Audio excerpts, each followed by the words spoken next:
Today, we're diving into the story of an empire that didn't just rule, it literally defined an era. We're talking brilliant conquerors, legendary poets, incredible scientific breakthroughs. This is the story of the Gupta Empire, what many call India's golden age. But that makes you wonder, right?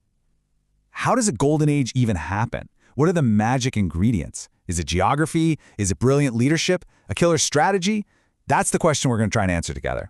And first, just to set the stage, take a look at this. We are talking about a massive, colossal power. At its absolute peak, the Gupta Empire stretched across almost all of northern India, uniting an incredible diversity of people under one rule. This was the world we're stepping into. All right, so where does a story like this even begin? Every great fire starts with a spark, right? So let's go all the way back to the beginning and see how this thing was forged. You know, what's so interesting is how often history comes down to location, location, location.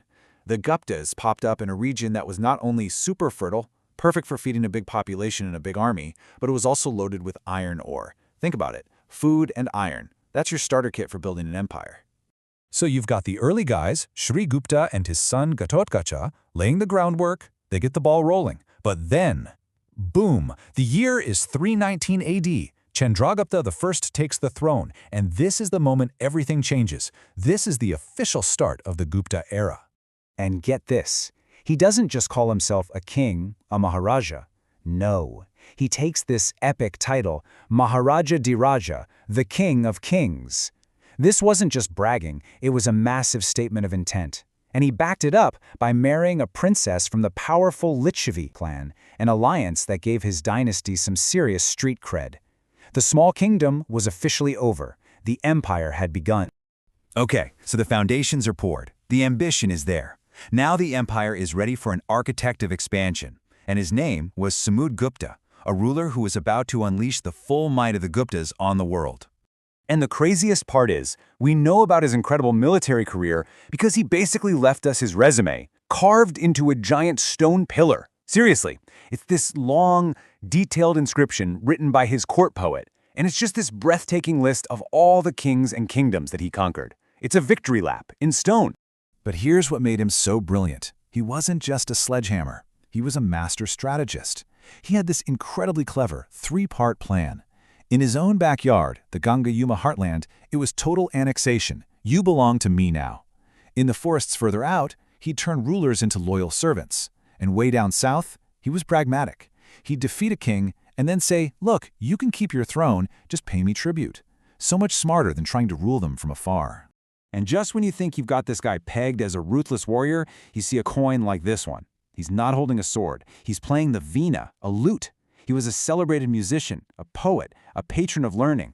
This wasn't just a conqueror. This was the very picture of the sophisticated culture the Guptas were building. So, all of this, the conquest, the strategy, the art, it was all building towards this one moment, the absolute zenith, the main event, the true golden moment, which would arrive under Samudgupta's son, Chandragupta II. Talk about having big shoes to fill, right? Well, Chandragupta II takes the title that's maybe even bigger than his father's, Vikramaditya, as powerful as the sun.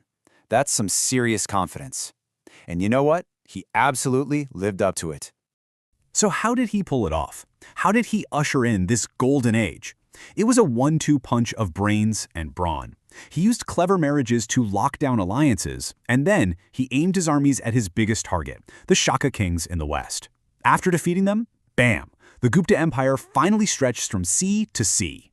But honestly, the conquests are only half the story.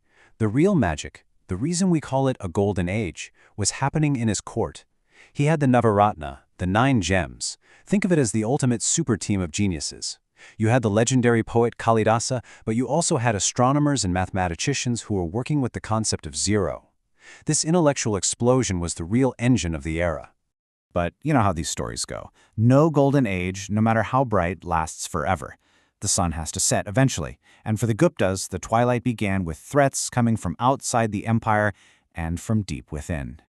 The first shockwave came from the north. These fierce invaders from Central Asia, the Hunas, just started crashing against the borders. And while a hero prince, Skandagupta, managed to fight them off in a huge victory, it was only a temporary fix.